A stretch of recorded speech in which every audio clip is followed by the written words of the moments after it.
Bonsoir, mesdames les téléspectatrices, messieurs les téléspectateurs. Après une très longue absence, nous sommes heureux d'être parmi vous à nouveau avec une nouvelle thématique. Ce soir, nous allons échanger autour d'un thème qui sera, je suppose, cher à votre cœur. C'est construire sa maison individuelle, un rêve ou un cauchemar. Mais avant tout, je voudrais saluer notre animateur préféré qui n'est pas avec nous ce soir. Donc, j'en profite pour lui faire un petit coucou. Donc, il va très bien, mais il nous regarde. Donc, bonjour. Bonsoir, plutôt.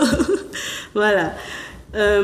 Cette nouvelle thématique, construire sa maison individuelle, j'en suis certaine, fait écho chez beaucoup d'entre vous. Et ou à des proches qui veulent se lancer et s'interrogent sur les différentes étapes d'un processus de construction, surtout d'une maison individuelle. Pour m'accompagner sur ce plateau, nous recevons 3 invités et ainsi qu'un expert que vous connaissez déjà. Donc je commence par monsieur Gilles Pin, banquier, donc je vous laisse le soin de vous présenter. Bonjour à toutes et à tous, enchanté d'être parmi vous sur un thème qui est cher aussi au cœur des banquiers, puisque je suis le directeur commercial du Crédit Agricole Martinique-Guyane. Et comme j'aime à le dire, c'est une banque qui est ancrée dans son territoire et qui préfère financer les rêves. Parce que le cauchemar, c'est un parcours du combattant quand même. C'est très bien. Monsieur Yanis Arnaud, qui nous fait l'honneur d'être parmi nous à nouveau. Je crois que c'est sa 3e participation. Oui, quelque chose comme ça, oui. Donc bonsoir, Yanis Arnaud, courtier intermédiaire en assurance. Donc je m'occupe essentiellement de tout ce qui est effectivement donc garantie d'assurance en dommages ouvrages. Donc c'est un sujet dont on risque de parler beaucoup. Et aussi en décennale pour les artisans, les entreprises qui souhaitent œuvrer. En tous les cas, j'espère pour les rêves, parce que j'essaie d'assurer des gens qui font du rêve et pas du cauchemar.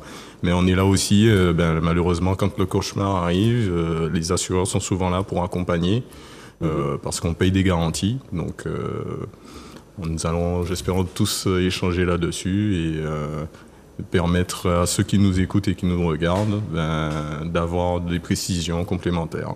Très bien. Monsieur Jean-François Caclin. Oui, merci, bonsoir. Enchanté et merci d'être parmi nous. Avec plaisir. Donc, oui, je me présente, Jean-François Caclin, je suis architecte et je suis également président de l'Ordre des architectes de Martinique.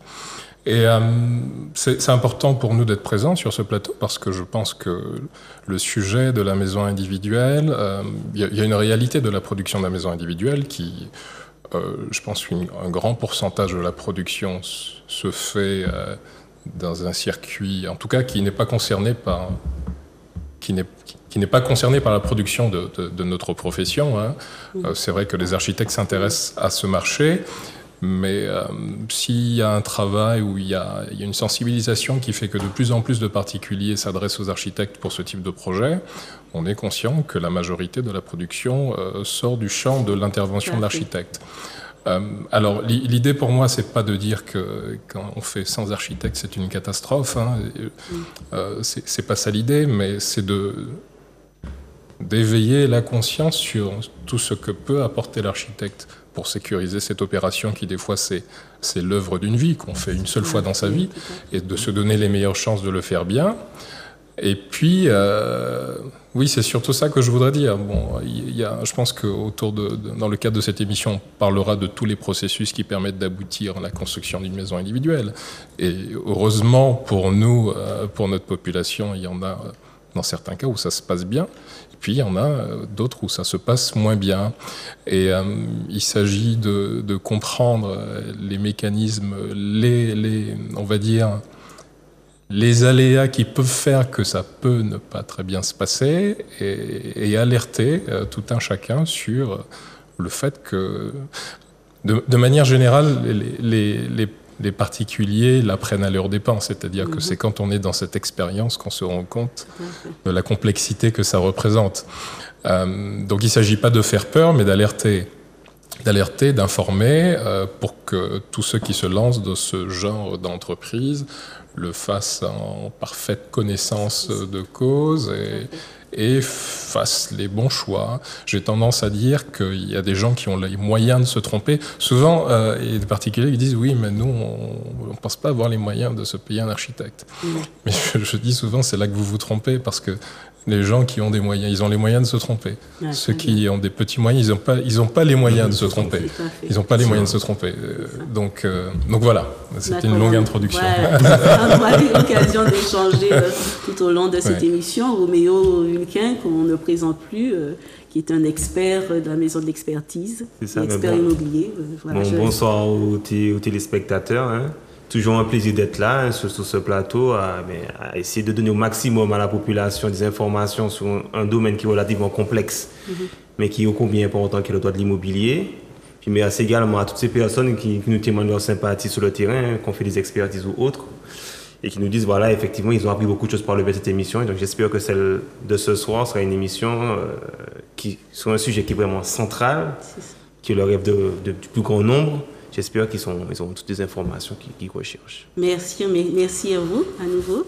Donc, vous êtes invités, bien entendu, à poser des questions. Nous vous encourageons donc à le faire, des questions liées à cette thématique. Le numéro, c'est le 05, je ne sais pas s'il va s'afficher, mais je vous le dis, c'est le 05 96 71 27 07. 05, je le répète, 05 96 71 27 07. Non, mais il ne s'est pas affiché. Donc, messieurs, pour préparer cette émission, je me suis documentée et j'ai fait le constat suivant. En 2018, 78% des logements sont des résidences principales. En 2020, le pourcentage n'a pas beaucoup changé, sauf peut-être au niveau une légère progression au nombre de logements. On était à 167 251. Nous sommes en 2020, nous étions à 160 688 et la progression est, on va dire, légère jusqu'à 2022. Et dans ces logements, 75% sont des maisons. Bien entendu, 25 sont des appartements. J'ai fait le constat aussi, en fait, en me documentant, que 55% des Martiniquais, que 55% sont propriétaires des maisons, en fait, qu'ils occupent, contre 59% en Guadeloupe et 58% en France hexagonale. Donc, est-ce que c'est si difficile pour nous, Martiniquais, d'être propriétaires des maisons que voilà, d'être propriétaires en tout cas aujourd'hui. Donc nous allons échanger et voir voilà si justement c'est un rêve ou voilà et si c'est encore possible. Tout au long de l'émission, nous allons parler. Pour beaucoup de nos compatriotes, c'est un rêve. Ils aspirent à devenir propriétaires un jour, car effectivement c'est une promesse de confort, on va dire peut-être une possibilité de transmettre un patrimoine, puisqu'on transmet sa maison familiale. C'est une promesse d'espace, de tranquillité. Comme M. Catlin le disait, c'est quelquefois des personnes ont économisé toute leur vie pour construire justement la maison de leur rêve. Et puis, on a vu lors du Covid, en fait, de la pandémie, que justement c'est un rêve qui était en fait une volonté en fait des gens d'avoir leur maison et leur jardin, c'était devenu encore plus prégnant parce que ils avaient en fait la perception de nouveaux modes de vie. La vie chez soi, avec son jardin, ses amis, enfin pour partager, etc. Donc avec une nouvelle vision en fait de l'habitat. Donc on l'a constaté en 2020, 2021 et après. Et est-ce que ce rêve est toujours accessible? Donc c'est ce qu'on va voir. Est-ce que c'est un rêve qui est à oublier ou un cauchemar? Là aussi, on va en discuter. En tout cas, je compte sur vous pour apporter toute votre expertise et votre éclairage sur cette question qui est voilà, qui est très cher justement à nos compatriotes qui souhaitent, qui ont le désir de construire. Pour faire cette émission, normalement, nous avons 3 témoignages de personnes qui vont parler de leur parcours, parcours du combattant, comme vous le disiez, et des difficultés qu'elles ont rencontrées dans la démarche de construire. Donc, j'attends effectivement qu'on me donne le feu vert pour la diffusion de ces témoignages. Mais bon, avant justement de passer ces témoignages, quel est votre retour par rapport justement à ce que je viens de dire et le fait que on est, par rapport à la Guadeloupe par exemple, un peu moins que la Guadeloupe, à être propriétaire de nos maisons que nous occupons.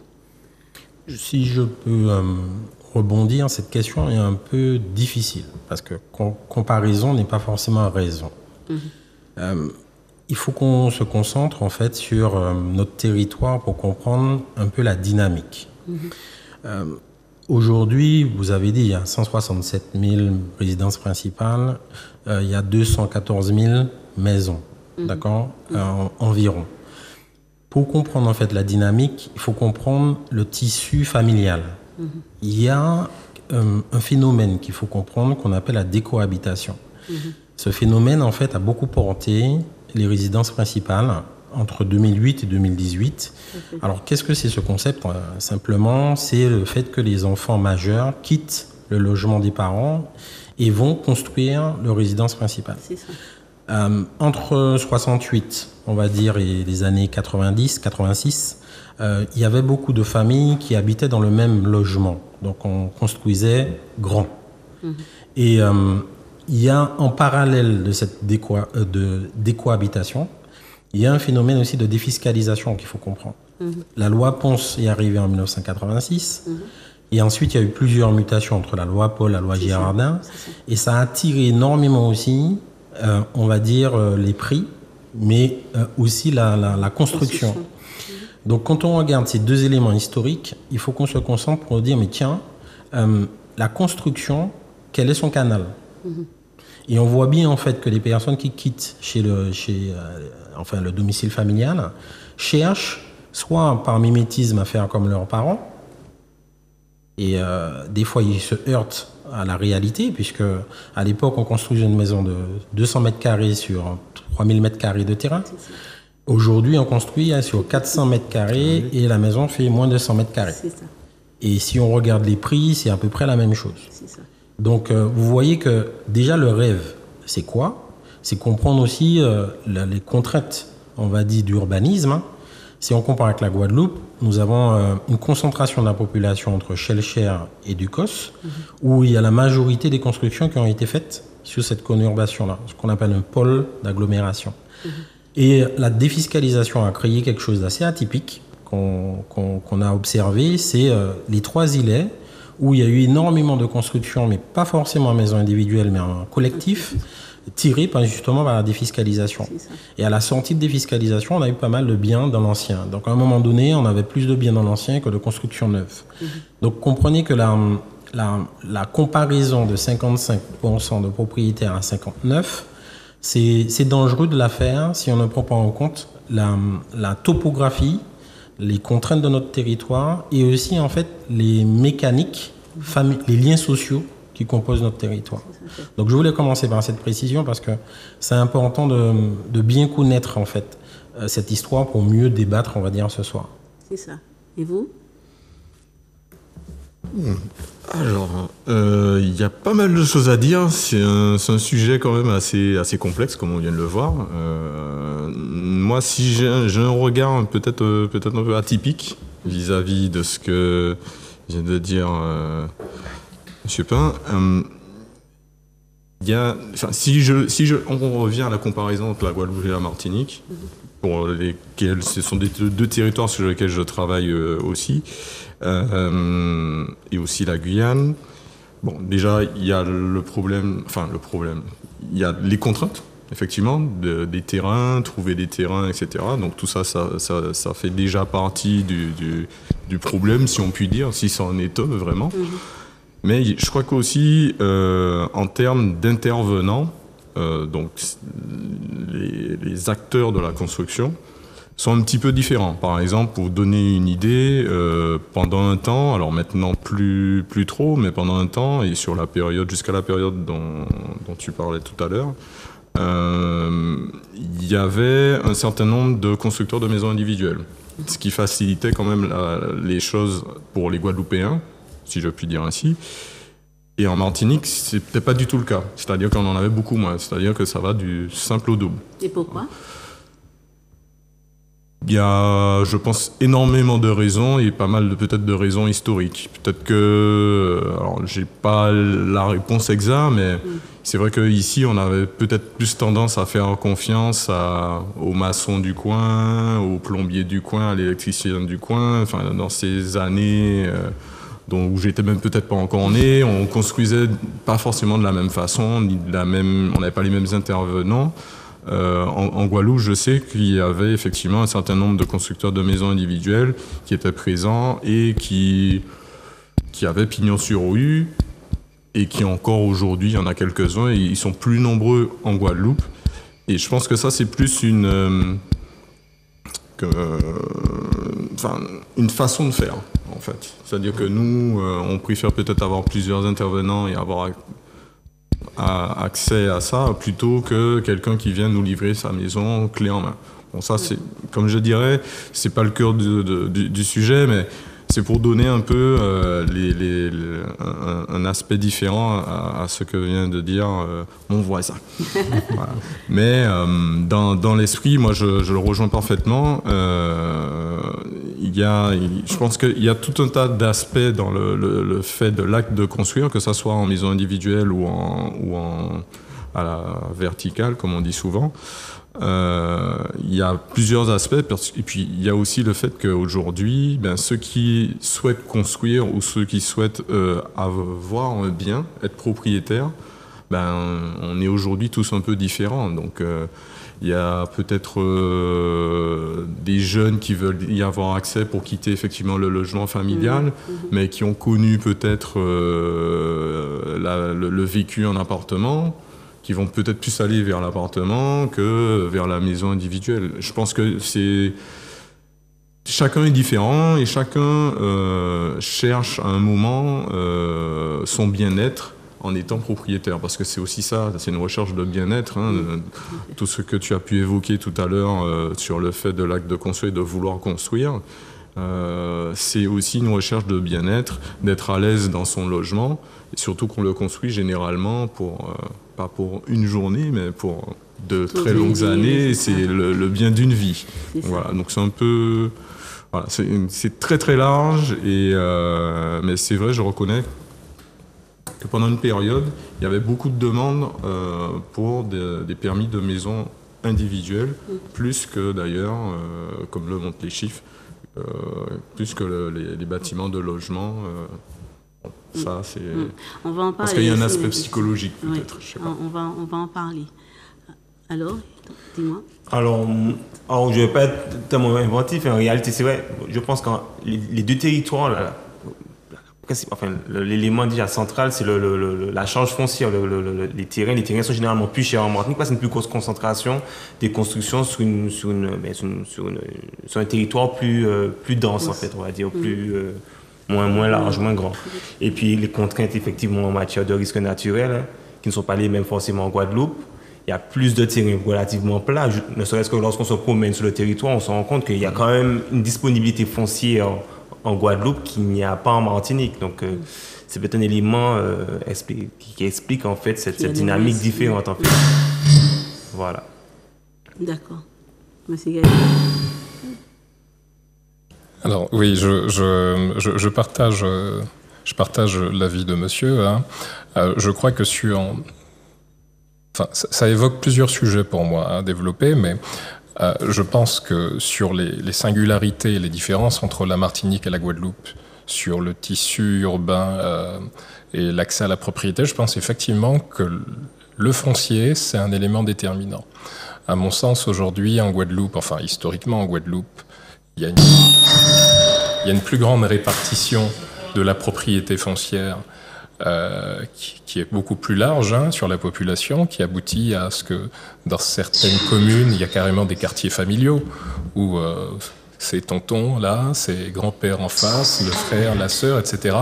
Et donc, dans l'acte de construire, c'est des gens qui ont déjà le foncier en apport et qui a un investissement que sur la construction et qui, des fois, en plus, c'est de la construction informelle, qui est dans la tradition du coup de main, etc. Donc, aujourd'hui, c'est un phénomène qui se produit encore beaucoup en Guadeloupe. Mais je dirais que c'est aussi plus simple. C'est plus simple dans certaines situations, dans la mesure où effectivement il y a beaucoup plus de plaines en Guadeloupe que nous n'en avons en Martinique. Et donc c'est beaucoup plus simple, et même sur le sujet de la maison individuelle. La maison individuelle, concrètement, les constructeurs de maisons individuelles, qu'est-ce qu'ils vendent? C'est une maison. Une maison qu'on pose sur un terrain et qu'on va raccorder. La particularité, et ce qui est délicat chez nous, c'est que de plus en plus le foncier disponible, ce sont des terrains pentus, qui nécessitent de l'adaptation au sol, qui nécessitent un certain nombre d'interventions et puis un petit peu de réflexion sur comment la construction qu'on veut poser là, comment on l'adapte au terrain, ou bien est-ce qu'on se dit, bon, elle est en pente, on va créer un plateau et puis on va la poser dessus, et puis on va faire des murs de soutènement par-ci, des murs de soutènement par-là, qui ne rentrent pas dans le cadre du contrat de maison individuelle. Donc il faudra aller chercher l'argent ailleurs, avec d'autres garanties, etc., etc.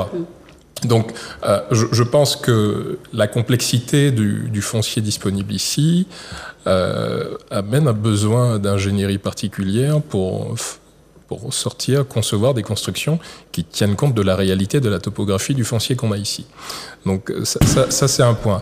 Mais plus globalement, sur la notion de propriété, à mon sens, ce n'est pas un indicateur qui est révélateur d'une certaine situation de qualité de vie. Parce que parmi tous les propriétaires de logements, il y en a qui sont dans des situations indignes. Il y a des gens qui sont propriétaires, qui sont dans des logements qui sont indignes, qui sont identifiés, qu'on essaye d'inscrire dans des plans de résorption de l'habitat insalubre par la DEAL, etc. Donc, à mon sens, la notion de propriété n'est pas forcément un indicateur du bien vivre chez soi. Et ce que je voudrais dire au-delà de ça, c'est que c'est vrai que, alors, aux Antilles, historiquement, nous avons un mode de vie qui est ancré dans notre coutume, dans notre chair, qui est un mode de vie rural, avec un rapport à la terre. Et que, quand bien même dans les centres-bourgs où il y avait une once d'urbanité, systématiquement, c'était des petites maisons de ville dans lesquelles il y avait toujours un petit bout de jardin, etc. C'est ça. Donc, c'est vrai que on n'a pas une acculturation à l'urbanité comme on peut la trouver en Europe. Donc, c'est pas vraiment notre mode de vie. Donc, c'est vrai qu'aujourd'hui, le rêve de tout un chacun, c'est de se dire, en plus, c'est vrai que pendant le Covid, être confiné et pouvoir aller dans son jardin et être confiné au 5e étage d'un immeuble, c'est pas la même chose. C'est ça. Donc, je peux comprendre, je conçois, moi-même je vis en maison individuelle, que ce soit le rêve de la plupart des Martiniquais. Après, il y en a qui, dans leur parcours de vie, veulent à tout prix quitter la maison, parce qu'ils se disent, bon, c'est beaucoup trop de travail à mon âge, je n'ai plus la force d'entretenir le jardin, je veux plus voir ça, je veux trouver un petit appartement tranquille où il n'y aura rien à faire. Donc, je pense que aussi dans le parcours de vie, dans la typologie de la cellule familiale, je pense qu'il est nécessaire qu'il y ait une variété dans l'offre de logement. Mais au-delà de ça aussi, je pense qu'il y a aussi la réalité du développement de la Martinique aujourd'hui, de l'urbanisation. À mon sens, toute cette période des années 90 jusqu'à 2010 où on a construit à tout va des mètres carrés comme ça, forcément elle sera amenée à se freiner. Moi je pense que j'ai le sentiment, et beaucoup le partagent, et je pense qu'on peut faire le constat que la Martinique va entrer plus dans une ère de réhabilitation, c'est-à-dire de réhabiliter le bâti qui est déjà en place. Pas forcément à l'identique, mais c'est peut-être l'adapter, c'est peut-être inventer des modes d'habitat intermédiaires, trouver, on va dire, un compromis entre la densité et la maison individuelle isolée, mais trouver un petit peu de typologie qui permette aux Martiniquais malgré tout de se dire bon, j'avais imaginé comme mes grands-parents la maison de 250 mètres carrés sur le terrain de 3000 ou 5000 mètres carrés qu'à l'époque nos grands-parents achetaient pour des bouchées de pain. Aujourd'hui, les gens qui ont encore les moyens de faire ça, c'est des gens qui ont des moyens importants, significatifs. Donc, je crois que c'est pas le cas de la majorité des foyers martiniquais. Et à mon sens, il est important que dans la réflexion autour du logement, du bien vivre chez soi, du maintien à domicile, du vieillissement de la population également, des personnes qui sont dans des logements isolés, qui se retrouvent seules.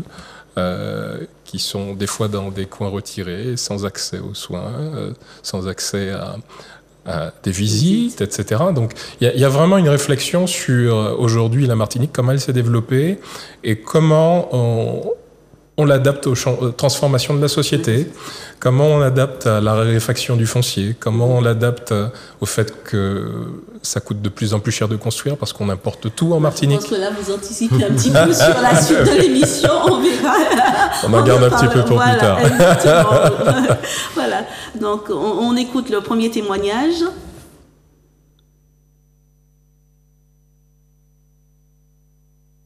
Allô ?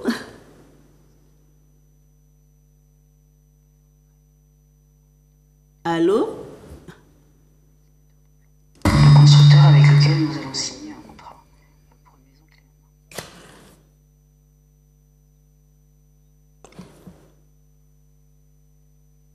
main. Allô, allô ?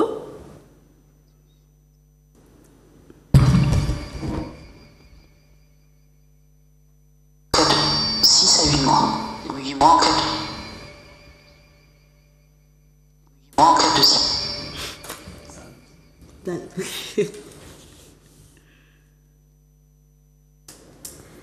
Commence qu'en septembre 2022 et au bout de 13 mois de travaux, sans cyclone, tempête ou autre, il n'y a toujours pas de toit, pas de fenêtre, certains murs ne sont pas finis, il y a beaucoup de malfaçons et surtout un chantier à l'abandon total. Malgré de nombreuses relances, rien n'avance alors que les appels de fonds sont honorés. Il en fait même plus que nécessaire. Il a l'argent nécessaire pour poursuivre la construction, mais il ne se passe rien. Face à cet immobilisme, nous avons été obligés de rompre le contrat.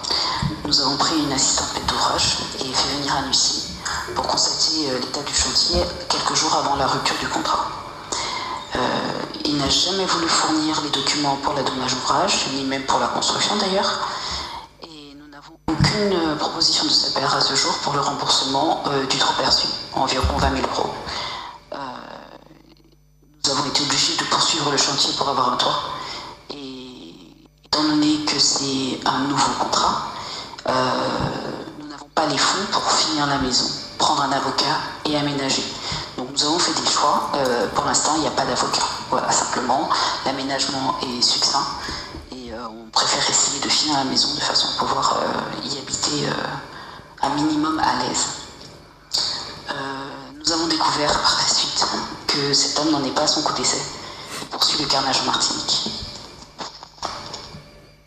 Voilà, donc premier témoignage, c'est une dame, a priori, dont la mère a économisé toute sa vie pour construire la maison de ses rêves et qui a fait appel à un constructeur qui lui a promis de réaliser sa maison clé en main. Et au cours de sa construction, ce constructeur en fait a quitté en fait le chantier. Et je crois qu'elle n'était pas en fait accompagnée, puisque je pense que, enfin, d'après le témoignage, ce constructeur elle a été mise en contact avec ce constructeur par un dessinateur. Je n'ai rien dit. Ça commence. Par un dessinateur. Et a priori, il n'y avait pas de garantie en fait concernant justement la réalisation de cette maison. Et au bout de quelques mois, le constructeur a quitté le chantier. je dis quoi, quelques mois, des années, hein, puisque c'est ce que j'ai entendu. Et elle a dû rompre le contrat et passer par une autre entreprise pour pouvoir les travaux de l'entreprise que l'entreprise n'avait pas achevés. Alors, monsieur l'architecte, monsieur Caclé, alors. Il y aurait tellement à dire. Voilà. Il y aurait tellement à dire. Alors, je crois que ce genre d'expérience, c'est important que les gens aient ce genre de témoignage aussi, pour que tout un chacun sache que ça arrive. Je pense que quand ça nous arrive à nous, on n'a pas envie d'en faire la publicité parce qu'on est embarrassé de se retrouver dans la difficulté, d'avoir des fois épuisé les fonds du crédit et que le bien ne soit pas habitable. C'est ça. Moi, j'ai déjà eu l'expérience de gens qui sont venus me voir demander de l'aide où ces particuliers s'étaient transformés en artisans multitâches, multifonctions et finissaient leur maison eux-mêmes, les soirs et les week-ends. C'est une réalité, ça existe. Et il y a beaucoup de choses qui se passent quand les particuliers sont livrés à eux-mêmes vis-à-vis des entrepreneurs. C'est qu'on fait des avances de fonds qui sont injustifiées. Systématiquement, on alimente la trésorerie de l'entreprise, alors que dans l'ordre des choses, il est normal d'avoir des avances de démarrage. Une fois qu'on a fait des avances de démarrage, derrière, les appels de fonds se justifient par rapport à un avancement de travaux réalisés. Et aujourd'hui, dans le cadre de la construction non encadrée, où les artisans font comme ils veulent auprès des particuliers, en général, les particuliers passent leur temps à avancer. C'est-à-dire qu'on parie sur le fait que monsieur voudra bien faire et qu'il va rester. C'est ça. Et en général...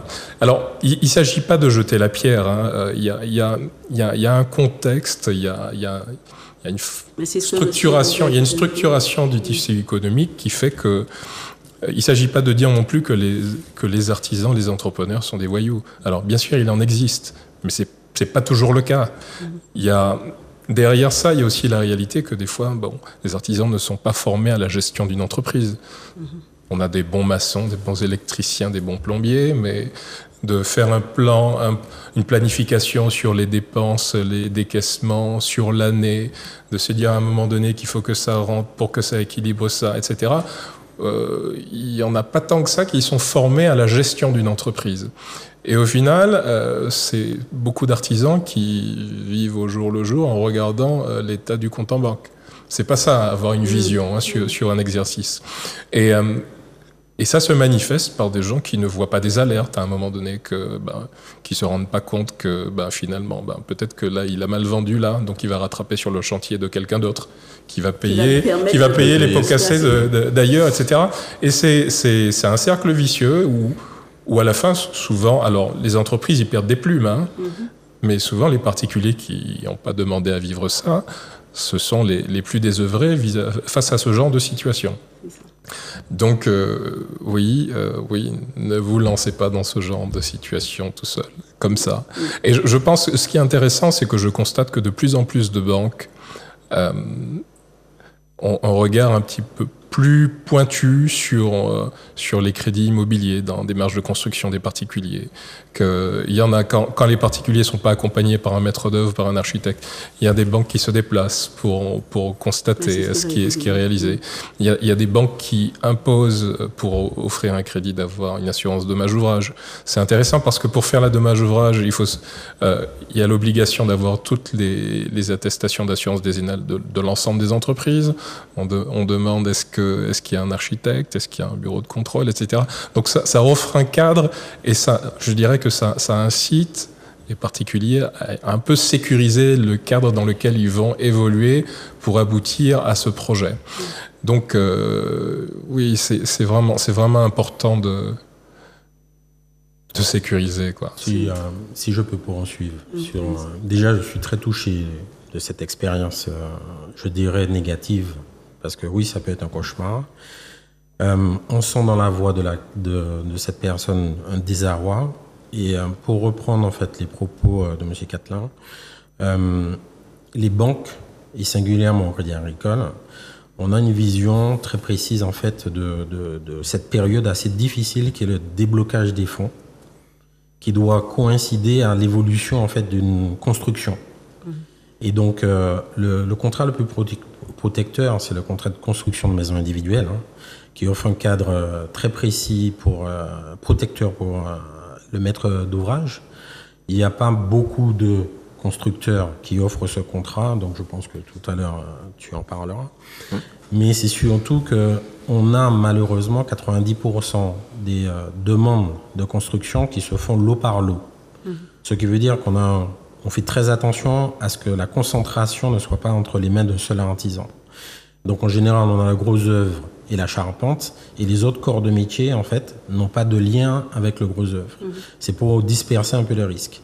Ensuite, on s'assure que l'artisan est à jour de sa décennale et de sa responsabilité civile, et on explique fortement aux clients l'importance de souscrire un dommage ouvrage. Et tout cela pour apporter une sécurité pour des personnes qui sont souvent inexpérimentées dans ce parcours de construction. Lorsqu'on a une taille de construction assez importante et les capitaux deviennent des enjeux, où tout à l'heure on disait que tout le monde n'a pas le luxe de se tromper, on incite les clients aussi à se faire aider. Donc les assistants à maîtrise d'ouvrage, c'est un élément très important.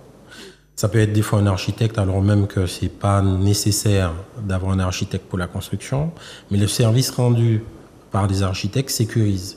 Il y a des AMO, donc des assistants à maîtrise d'ouvrage indépendants, qui s'occupent justement de la progression du chantier, font des comptes rendus.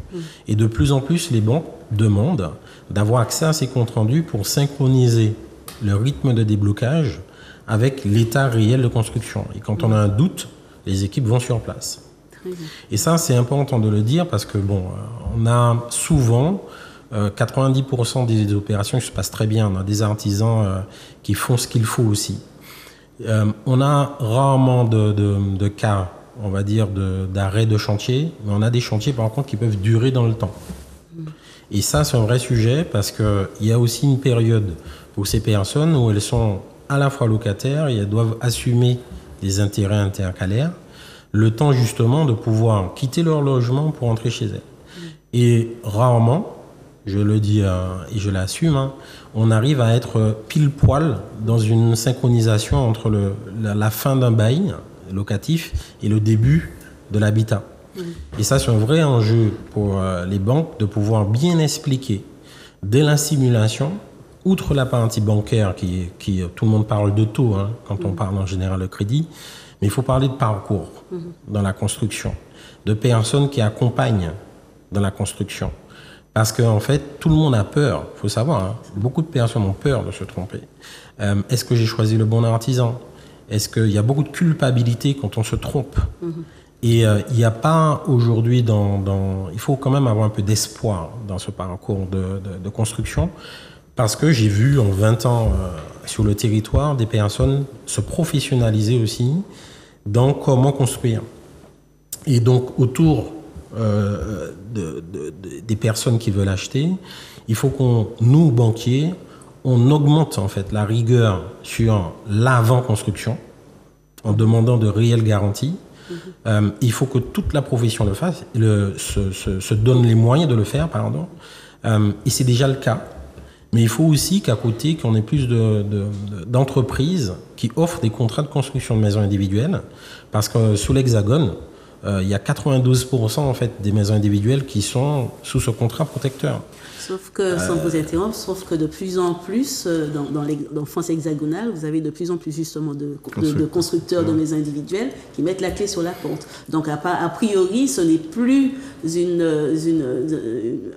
un modèle en fait de construction aujourd'hui, compte tenu peut-être de la densification des sols. C'est peut-être plus un modèle de construction aujourd'hui. Je ne partage pas trop ce point. Je vais vous laisser la parole pour ne pas la mobiliser, parce que quelqu'un peut arrêter son entreprise, mais ce n'est pas pour autant que la loi n'est pas protectrice. Le phénomène qu'on voit sur l'Hexagone, c'est beaucoup de personnes qui construisent le brut et terminent les seconds œuvres eux-mêmes pour des questions économiques. Ça, il y a une tendance aujourd'hui pour gérer le budget. Mais soyons très clairs, lorsqu'il y a un problème, comme vit cette cliente, enfin je dis cliente, cette personne, le contrat de construction de maison individuelle permet de continuer les travaux avec un autre artisan sans augmenter le budget. Et ça, quand on maîtrise cette partie juridique, c'est sûr que ça peut être peut-être des fois 10% à 15% plus cher qu'un contrat lot par lot, mais il est extrêmement protecteur et je pense que s'il n'y a pas mieux aujourd'hui en termes de protection. Maintenant, il faut avoir des acteurs qui arrivent à porter justement cette qualité et de façon à ce qu'on puisse absorber justement toutes les demandes aussi. C'est ça. Oui, alors, les deux intervenants ont dit déjà beaucoup de choses. Je vais rebondir sur quelques aspects, notamment celui de la construction de maisons individuelles. Surtout le contrat, donc communément appelé le CCMI. Alors c'est un contrat qui est très protecteur pour celui qui va contractualiser, donc pour le particulier en général. Pourquoi ? Parce que dedans on va retrouver deux choses essentielles en plus des travaux. Donc ce sont des garanties, notamment donc la dommage ouvrage qui peut être proposée et ce qu'on appelle la garantie qui doit être proposée. Alors, c'est là où c'est un peu... Alors, dans le contrat, il est simplement dit que le constructeur peut vous proposer une dommage ouvrage. Maintenant, si vous avez un intervenant ou un intermédiaire ou un assureur qui peut vous faire votre dommage ouvrage, c'est ouvert. Maintenant, ce dont le constructeur, lui, il a l'obligation, c'est ce qu'on appelle la garantie de livraison. Et c'est ce qui va couvrir, notamment, si, comme cette dame, malheureusement, elle aurait pu en bénéficier si cette personne, en tous les cas, son constructeur avait correctement contractualisé.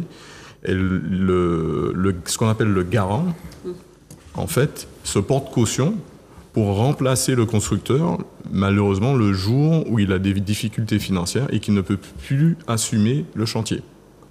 Donc c'est ça l'avantage du contrat de maison individuelle, sachant qu'aujourd'hui en Martinique, il ne nous reste plus beaucoup de constructeurs de maisons individuelles avec l'ensemble de ces garanties.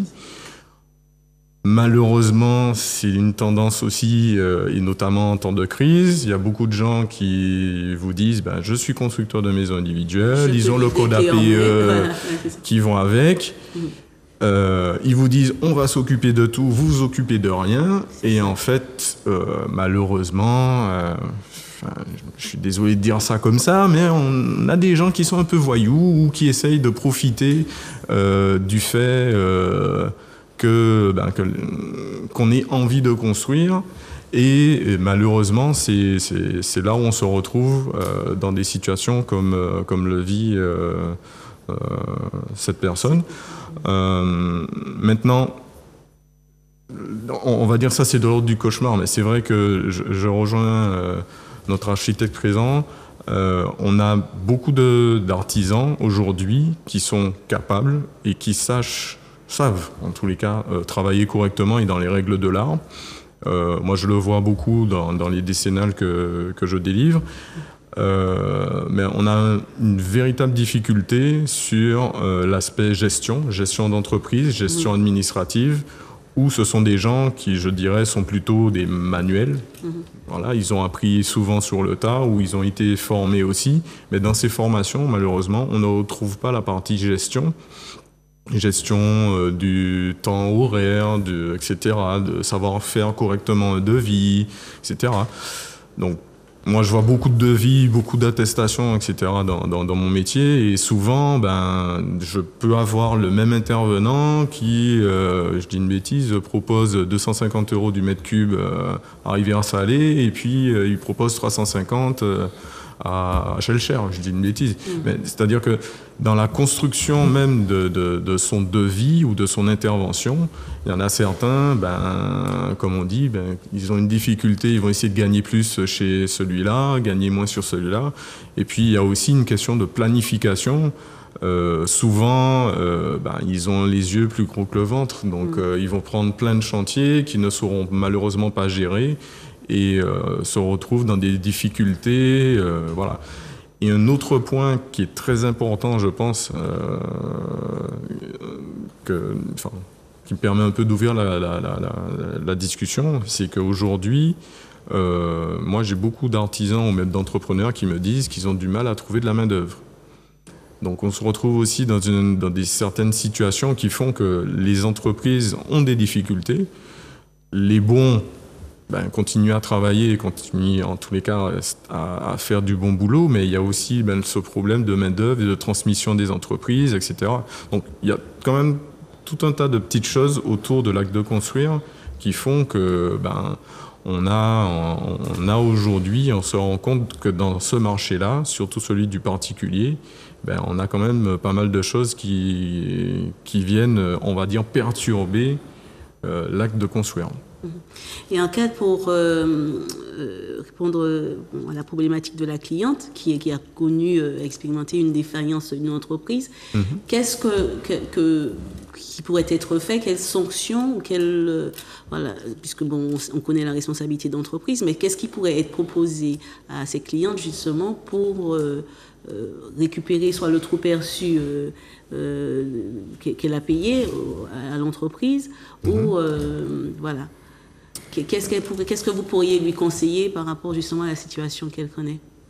Alors là, c'est vrai qu'on n'a pas tous les détails, notamment du contrat qu'elle a signé, donc c'est quand même un peu difficile. Alors j'ai entendu parler de constructeurs de maisons individuelles. Est-ce qu'il a proposé c'est une entreprise, on va dire une pseudo-entreprise. Donc je suppose que si on parle de constructeur, ça veut dire que c'est pas en lot séparé, donc ça veut dire qu'elle a signé un seul contrat avec cette personne. Avec une entreprise, voilà. Alors déjà la première chose, malheureusement c'est trop tard pour beaucoup de choses, c'est-à-dire que si cette personne avait un assureur, en tous les cas une attestation d'assurance en bonne et due forme, ce que je suppose parce qu'il y a eu des déblocages de fonds. C'est ce que j'ai, ce qu'elle a dit non. Non. Il y avait une attestation, enfin je vois mal. A priori non, c'est ce qu'elle a dit. Elle indiquait que l'entrepreneur a refusé de lui transmettre les documents. C'est ça, c'est ce qu'elle a dit. C'est ce qu'elle a dit. Alors moi je poserai une question et on a un banquier avec nous, il va nous répondre. Comment les déblocages de fonds ont pu se faire? C'est surprenant. C'est surprenant parce que, comme je vous ai dit, on regarde d'abord si les artisans ont une attestation décennale et une responsabilité civile en bonne et due forme. On s'assure que les devis ont un bon pour accord pour justement donner au contrat une force juridique probante. Lorsqu'on fait des déblocages, on s'assure de regarder le rythme des déblocages. Parce qu'il y a des fois, on a vu des personnes faire des 50% de déblocage en avance de démarrage. C'est juste pas possible. Donc il y a tellement de pare-feu aujourd'hui pour éviter ce genre de parcours que je suis surpris.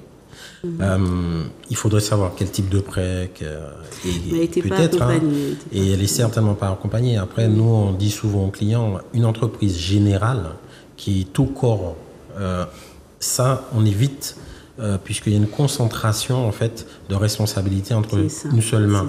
C'est dangereux. Donc on préfère justement faire des contrats lot par lot quand c'est le cas pour bien séparer en fait on va dire le risque. Mais ça a fait naître un nouveau risque, il faut aussi coordonner et soi-même. Et beaucoup de personnes sont seules face à la coordination. D'où l'importance quand on est en contrat lot par lot, d'avoir justement à côté des personnes qui savent coordonner. Et pour répondre à la question, qu'est-ce qu'elle peut faire? C'est la banque en général, quand on constate ce genre de choses, on met en place un système de pause pour permettre justement aux personnes de se débrouiller, parce qu'il y a beaucoup de personnes qui arrivent à faire seules, vous le disiez tout à l'heure. Et il y a une partie du témoignage qui m'a assez marqué, c'est que on va au plus pressé. On essaye de donner au projet un niveau d'habitabilité minimal. C'est ça. On a des expériences où des personnes ont connu ce genre de mésaventures et au bout de 10 ans ont réussi, par la force de solidarité aussi, à y arriver. Et que l'échéance de prêt n'était pas le problème en réalité, mais c'était l'habitation qui était le problème. Donc vous comprenez que quand c'est la partie habitant, le banquier subit en même temps que son client. Par contre, et j'insiste sur ce point, parce que c'est aussi tirer les enseignements de ce genre de parcours, il faut comprendre que les banques se sont professionnalisées sur la manière sur les étapes de la construction.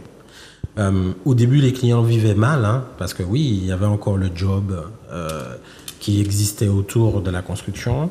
de plus en plus, les clients sont demandeurs de cette sécurité parce qu'ils ont tous quelqu'un dans leur entourage qui a eu des difficultés.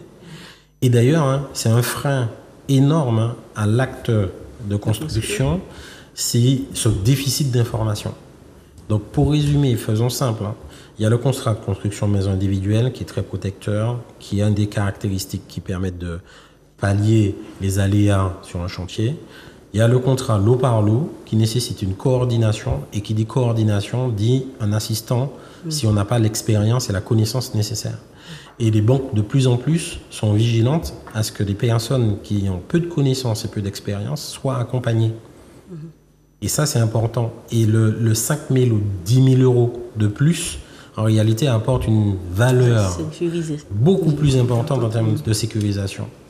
Donc, on a des mécanismes qui nous permettent justement de lisser les efforts, d'allonger la durée dans le cadre de la réglementation pour intégrer ce facteur sécuritaire dans l'analyse du crédit. D'accord. Si je peux me permettre, je voudrais juste rebondir sur les propos de Monsieur Pin. Tout à l'heure, j'ai noté que dans la suggestion d'accompagnement des clients, des fois, il suggère un architecte même quand ce serait pas nécessaire. Je pense que c'est pas ce mot-là qu'il voulait utiliser, mais c'est celui-là qui est venu. Je voudrais revenir sur ce sujet parce que, en fait, il s'agit pas de nécessité. Il y a des cadres où le recours à l'architecte est obligatoire. Et je voudrais préciser que la loi, c'est que concrètement, tout projet qui est soumis à permis de construire, le recours à un architecte est obligatoire. Et que dans le cadre de la loi, on a créé une exception. Donc c'est ça, c'est que permis de construire égale architecte, sauf un particulier qui construit pour son compte, pas pour faire de la location, etc., etc. Et puis il y a certains cas pour les agriculteurs sur une exploitation agricole, etc. Alors ça c'est le cadre légal qui est le champ de l'obligation de recours à l'architecte. Mais au-delà du recours à l'obligation, moi c'est pas vraiment notre cheval de bataille autour de la communication sur l'intérêt d'avoir un architecte. Je pense que quand on est malade et qu'on va chez le médecin, on n'y va pas parce qu'on est obligé. C'est parce qu'on ressent le besoin d'aller se faire soigner. J'ai dit, on va mettre notre santé entre les mains d'un professionnel. Et notre discours, c'est pas de dire prenez un architecte parce que c'est obligatoire. Aujourd'hui, la plupart de mes clients particuliers en maison individuelle ne viennent pas à moi parce que c'est obligatoire. Souvent, on est dans la situation où on est en dessous des paliers. Le palier aujourd'hui, c'est 150 mètres carrés de surface de plancher. Jusqu'à maintenant, j'en ai pas encore fait de maison de 150 mètres carrés de surface de plancher parce que ce sont les pièces, et derrière elle a la terrasse. Donc voilà. Donc la quasi-totalité des clients que j'ai en construction de maisons individuelles viennent à nous parce qu'ils sont convaincus de l'intérêt et de la plus-value que nous allons apporter à leur projet de vie.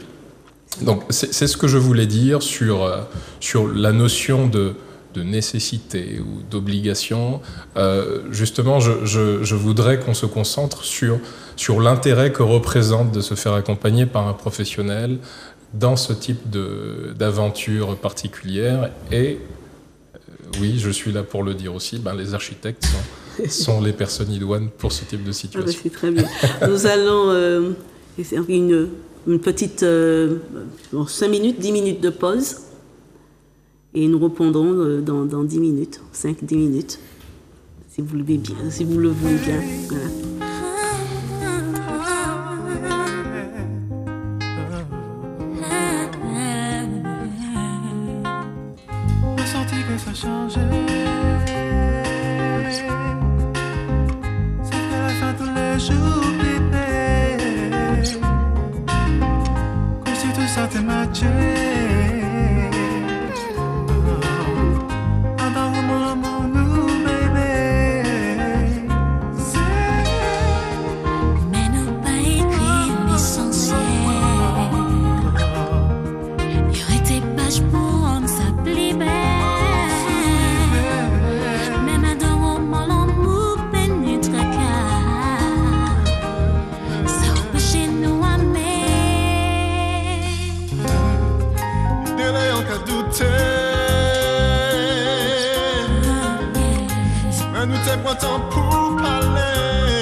Oui.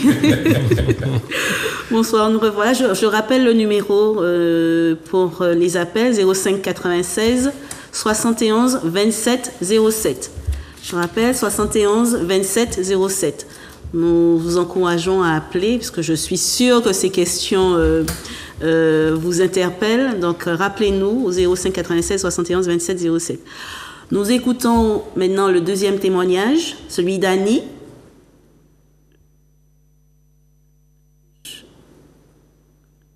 Annie.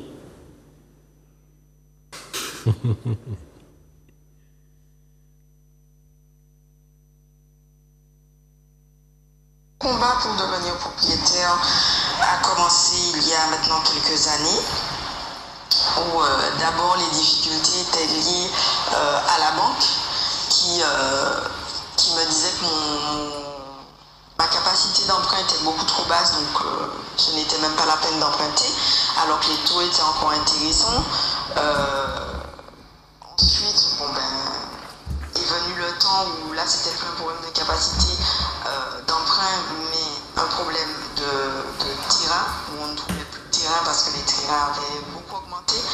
Les terrains qui étaient restés à prix raisonnable étaient des terrains malheureusement,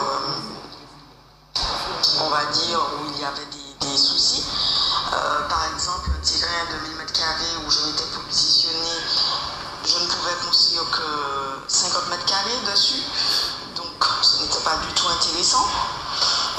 Alors que j'ai perdu de l'argent puisque j'ai dû investir ou faire l'étude de sol pour faire dessiner les plans. Donc voilà, donc je poursuis le combat aujourd'hui, mais c'est toujours compliqué puisque les taux sont remontés. Donc du coup, pour trouver un financement à nouveau, c'est compliqué, même s'ils sont en train de redescendre tout doucement. Et puis voilà, les terrains ils sont pas plats en Martinique, hein, nous sommes pas une île plate, donc ça revient toujours plus cher, donc ça augmente les coûts. Donc c'est difficile d'avoir un budget pour construire en Martinique.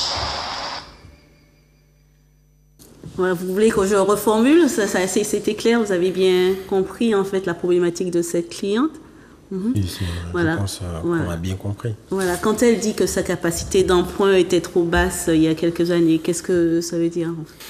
C'est compliqué d'interagir sur une situation qu'on n'a pas totalement. Comment y répondre simplement? Il y a des fois, on a des clients qui n'ont pas un cadre juridique pérenne. Donc, ils sont en contrat à durée déterminée ou ils sont des fois employés avec des contrats renouvelés et ils ne sont pas encore titularisés. Donc là, ce n'est pas une question de capacité, c'est souvent une question de pérennité des revenus, puisque souvent on fait des crédits sur 15, 20 ans, voire 25 ans. Et donc, ça nécessite qu'on fasse une analyse de la capacité qu'a le client à pouvoir régulièrement rembourser son échéance, parce qu'on finance les rêves. C'est ça. Donc, c'est rarement une question de manque de capacité, parce que tout le monde a une capacité d'emprunt. Pourtant, il faut savoir quelle est la capacité d'emprunt, ça finance quoi. Et c'est là qu'on peut avoir on va dire, quelque chose d'assez asynchrone, où quelqu'un peut penser qu'avec 100 000 euros, il peut faire une maison avec 4 pièces. Et c'est nous aussi, on doit être pédagogue pour expliquer que c'est pas le cas. Certes, des fois, on peut avoir une opportunité d'un foncier pas très cher, entre guillemets, mais le pas très cher peut réserver des surprises aussi, parce que c'est pentu et avec une adaptation du terrain qui risque de surenchérir, on va dire, la construction. Donc, il faut comprendre que lorsqu'on est dans cette démarche de construire, il faut pouvoir bien comprendre quelle est la capacité, donc faire une simulation avant même de chercher, pour bien savoir ce qu'on peut supporter. Ensuite, regarder quel projet qui peut justement entrer dans cette capacité. Et ensuite, élargir ses recherches. Vous savez, on a au Crédit Agricole financé pas mal d'investissements sur le Marigot, par exemple. Une commune où peu de personnes au prime abord, en général, je dis le Gros Morne, parce que je viens de là. Mais comme il y a tellement de choses sur le Gros Morne, donc j'ai parlé du Marigot. Mais vous avez une vue mer sur le Marigot. Vous avez une partie de ce territoire qui est plat. Il faut aussi se poser la question de où je construis et pour quel objectif. Le parcours ne peut pas se limiter à des envies ou à des rêves qui peuvent devenir des cauchemars. Il faut aussi avoir un principe de réalité. Et ce principe de réalité ne dégonfle pas le rêve. Il le rend au contraire merveilleux. C'est-à-dire de la simulation, on commence à se dire, voilà, quel type de maison qui peut entrer dans cette simulation. On peut aussi avoir des situations évolutives dans l'habitat. Il faut entrer dans ce schéma où tout ne se fait pas en une seule fois et entrer dans l'essentiel quand on a des moyens limités. Je dis souvent, la construction, c'est beaucoup de motivation, de détermination et d'information. Oui. D'accord ? Oui, mais je vais vous arrêter. En fait, j'entends bien quelqu'un qui a besoin de construire, qui veut effectivement faire une simulation auprès de sa banque avant de pouvoir solliciter un prêt, doit normalement se rapprocher de techniciens de la construction pour savoir ce qui sera construit. Donc pour pouvoir faire ça, avant même d'élaborer son projet, il doit dépenser de l'argent quand même pour savoir ce qui sera construit. Donc c'est pas tout le monde non plus qui a la capacité de dépenser, d'avancer une somme auprès d'un architecte ou auprès d'un constructeur pour savoir ce qui sera construit, pour justement avoir un projet qui pourrait être, qui pourrait faire l'objet d'une simulation à la banque. Donc c'est ça le problème. C'est un point, je me permets de rebondir sur ce point. Un projet se prépare. Donc quand on fait une simulation et qu'on voit justement qu'à côté, il y a des dépenses inhérentes à la préparation d'un projet, la banque ne fait pas que des crédits. Elle permet aussi avec le client de préparer avec des épargnes adaptées pour ça. On a une épargne qu'on appelle le plan épargne logement qui revient justement au devant de la scène parce que ça permet d'avoir aussi des taux qui sont bien inférieurs en fait au taux du marché aujourd'hui. Donc vous pouvez sortir aujourd'hui à un taux de 20% sur un plan épargne logement quand les taux sont plus à 4,50 aujourd'hui. Donc préparer, c'est aussi se poser la question, quelle est la somme minimale d'investissement personnel en apport que je devrais faire pour sécuriser mon projet. Et pour ceux qui n'ont pas d'apport, ou qui n'ont pas d'épargne? Souvent en fait, on me prend les 5% d'exception pour justement justifier de l'incapacité. Moi, je préfère me concentrer sur les 95% qui prennent des fois 5 ans pour préparer leur projet.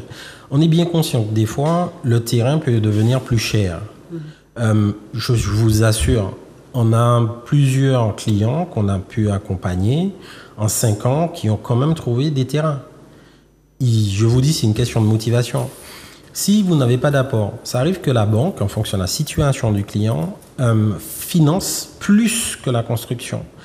Mais encore aujourd'hui? Oui, aujourd'hui, ça existe. Mais pour le faire, vous comprenez bien notre inconfort, puisque le client paye des intérêts sur des frais. Oui. Et c'est pas possible de faire ça. Il faut aussi qu'on soit pédagogue auprès des clients pour leur dire des frais, c'est quelque chose que vous devez assumer. On est bien conscient que dans certaines situations particulières, je vends un bien pour reconstruire, j'ai une impasse de trésorerie. Donc on a des techniques de financement qui permettent justement d'amortir cela.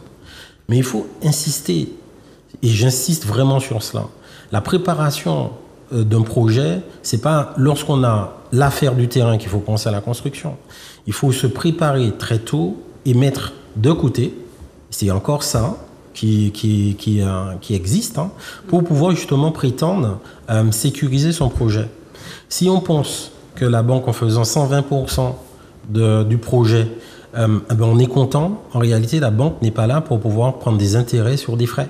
La banque est là justement pour permettre l'accession à la propriété de façon sécurisée.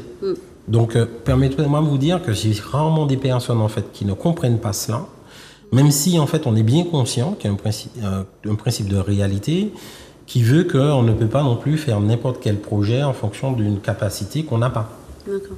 Il faut savoir expliquer ça aussi aux Mais quand vous dites effectivement qu'un projet ça se prépare, vous avez donné la période de 5 ans, mais dans ces 5 ans-là, vous avez les augmentations des prix de matériaux, donc qui augmentent forcément le coût de construction.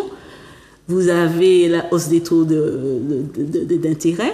Donc tout ça, en fait, ça fait beaucoup hein, pour quelqu'un qui a économisé, on va dire, pendant 5 ans pour se construire sa maison de ses rêves. Et entre-temps, il y a eu des aléas qui ont fait que son budget, le budget de construction a augmenté. D'où l'importance des fois d'y aller par étapes. C'est-à-dire qu'on ne maîtrise jamais la conjoncture. Mais si on attend que les taux baissent pour pouvoir faire son projet, c'est sûr que c'est la meilleure manière de se tromper. Donc, il faut bien comprendre hein, que les taux étaient autour de 1,5%. Aujourd'hui, ils sont à 4,5%. Ça a érodé la capacité d'emprunt on va dire d'un client de 60 000 €. D'accord ? Quand c'est comme ça, il y a des personnes qui construisent plus petit et plus efficace. Il y a des promoteurs aussi qui se sont adaptés à ça, qui permettent d'avoir des terrains avec une bonne situation géographique, de plus petite surface, où on trouve des fois des 75 000 € pour un terrain de 450 mètres carrés, sur lequel on peut construire une maison de 100 mètres carrés. Après, comme je vous dis, ça c'est en zone urbaine.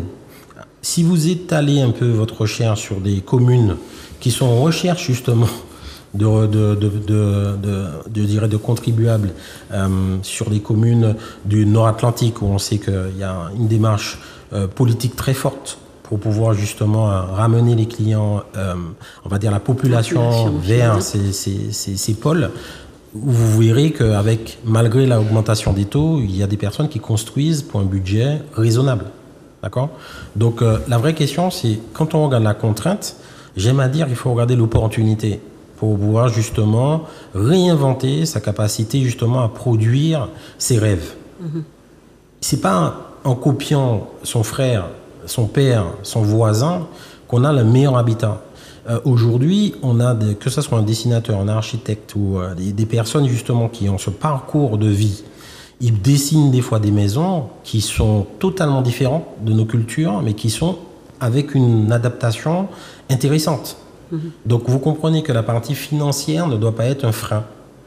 Ça doit juste être un élément à maîtriser pour permettre justement à accéder à ce projet de construction en sécurité. D'accord ? Ok.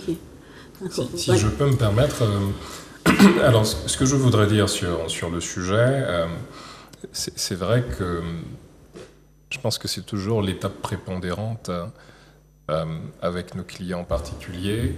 C'est cette phase où ils viennent à nous avec le projet de leur rêve, mais auquel il faut associer un budget. C'est important la capacité d'emprunt que nos clients se présentent à nous pouvant dire, on peut financer jusqu'à tant de montant de travaux. Alors il y a deux cas de figure. Il y a les clients qui se présentent à nous en ayant déjà le foncier, déjà le terrain, donc c'est juste un budget pour de la construction.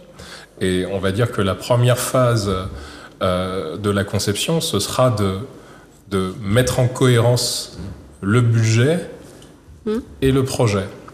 Et souvent, c'est la période la plus douloureuse de la collaboration. Quand on brise un petit peu les rêves et on dit non, vous n'aurez pas votre piscine, votre cuisine ne fera pas 25 mètres carrés, voilà. Bon. Mais alors, ce qui est intéressant aussi dans cette démarche de projection, c'est que on peut préparer l'après, l'avenir. Quand monsieur a parlé de phasage. C'est-à-dire qu'à l'instant T, on ne peut pas se payer la maison de nos rêves, mais on peut réfléchir à c'est quoi, où vous voulez aboutir à terme, et voir comment on peut concevoir la maison pour lui permettre d'évoluer dans le temps, parce que ça arrive que au moment où on se lance dans la construction, des fois des jeunes couples, on construit à 30 ans, la capacité d'emprunt à 30 ans n'est pas celle qu'on aura à 45 ans, c'est ce que je peux souhaiter. Et donc, on a la possibilité, quand on a pensé dans la globalité, là où on voulait aller, de faire évoluer cette construction au fur et à mesure que la famille, elle évolue. C'est ça. Donc, c'est ça qui est intéressant. Aujourd'hui, beaucoup de gens, enfin, tout le monde a envie de faire la piscine. Qu'est-ce qu'on fait? C'est qu'on prévoit l'emplacement de la piscine. On fait tout autour. On pense la maison sur le fait que il y aura la piscine là à terme et tout. Parce que c'est mieux de considérer ces contraintes-là, ces objectifs-là, plutôt que d'en faire fi, et puis que 5 ans après, quand on se lance là-dedans, on se dit « Ah, mais si j'avais su que je voulais faire une piscine, j'aurais pas fait ça comme ça, j'aurais pas fait passer ces réseaux-là comme ci, etc. etc. » Donc, c'est un élément important pour maintenir quand même dans la vision du rêve, même si sur une période, il faut quand même se rapprocher de la réalité pour réussir à faire. Il ne faut pas s'entêter à se dire non, c'est ça m'en les fait, moi qui arrive et fait, je vais trouver les solutions. Des fois, il y en a qui prennent cette voie-là et puis ça aboutit à ce que ça aboutit. Mais cette étape, elle est déterminante, c'est de rapprocher la capacité réelle au projet, sans forcément sacrifier complètement les rêves en essayant d'inclure. Vous voyez ça, vous pourrez imaginer que dans 5 ans, vous pouvez vous lancer sur cette tranche-là. Dans 5 ans après, vous pouvez faire ça, etc. Ce qui est important, c'est que à la livraison de cette première tranche, c'est que quand le budget est épuisé, c'est que d'avoir une maison qui est habitable. C'est-à-dire un clos couvert, on est à l'abri des intempéries, on a l'eau, on a l'électricité, on est raccordé à l'assainissement, et voilà. Des fois, c'est pas indispensable d'avoir la clôture de ses rêves quand on a livré, etc. La piscine peut venir après. Qu'est-ce qui se passe, Monsieur Pin, quand un projet, en fait, tarde dans la durée? Est-ce qu'au niveau du prêt, on peut proroger un prêt? Comment ça se passe quand un projet dure de construction? Il y a une période, on va dire, d'anticipation. C'est un terme technique que je vais essayer d'expliquer simplement. On n'amortit pas le prêt, c'est-à-dire on paie des intérêts sur le montant qu'on a réellement débloqué. On peut aller jusqu'à 36 mois lorsqu'il y a une situation particulière. C'est rare qu'une construction dure 36 mois. En général, on est entre 15 et 18 mois, d'accord, quand ça se passe bien. Quand on dépasse les 18 mois, il y a quelque chose à regarder. Donc techniquement, on peut prolonger cette période justement pour permettre de régler la situation si la solution est évidente. D'accord ? Si la solution n'est pas évidente, là on rentre dans un autre circuit. C'est de regarder justement si c'est une erreur, donc il y a une partie juridique en fait qui vient derrière, ou si c'est une méconnaissance quelconque, il faut aider la personne à passer ce cap de construction. Donc on peut des fois revoir le prêt, d'accord, dans certains cas qui sont pas si nombreux mais qui arrivent, de façon à étaler, on va dire, le prêt, quand on peut le faire. En gros, c'est le prêt qui s'adapte à la situation, dans notre façon de distribuer les crédits. C'est pourquoi c'est important de penser budget et d'adéquation entre le budget et le projet. Une fois qu'on a cette adéquation, vu les pare-feux que j'expliquais tout à l'heure en termes d'analyse de risque, souvent on est en 18 mois, très, très clairement. Les rares fois, il y en a des indicateurs qu'on a mis en place pour repérer les constructions qui s'étalent dans le temps. Et si le client ne vient pas à nous, c'est nous qui allons vers lui. Et nous allons sur place constater justement s'il y a, entre ce qui était proposé dans le projet et ce qui a été réalisé, un écart. D'accord ? Et ça, c'est un élément très important pour l'accompagnement. Je ne sais pas dire quelle est la construction moyenne pour toute la Martinique, parce que nous n'avons que 25% de part de marché.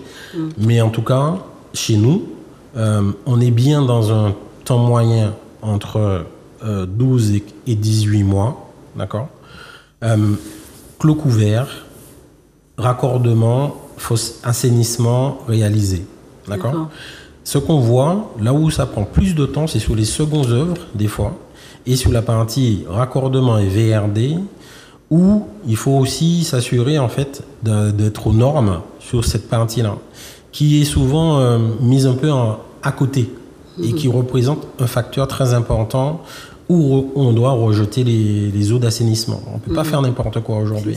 Et cette partie-là peut créer des surcoûts dans le projet surprenants. D'accord ?